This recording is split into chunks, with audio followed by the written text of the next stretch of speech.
think she went to sit on the mattress. And as they were trying to pull Mariandra downstairs, little Mika, literally, she was sat on the floor and she raised her hand as if she was in a classroom.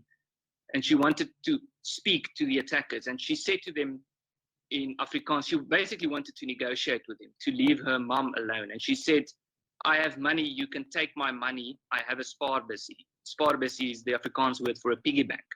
So she wanted to offer her piggy bank so that they can just leave her mom alone. And when Johan heard that, he was still alive.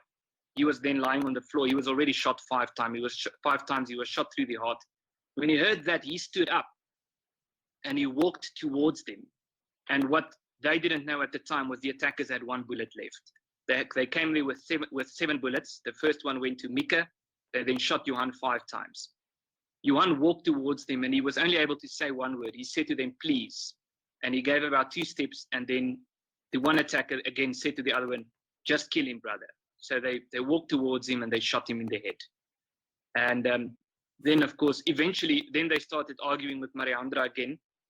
Then all of a sudden, they just casually walked out. They just walked out of the house. They walked downstairs. They opened the lock of the front door from the inside, and they walked out and they disappeared. And of course, you can imagine what's going through Mariandra's head and how she has to deal with this. So fast forward that story to how the matter was investigated.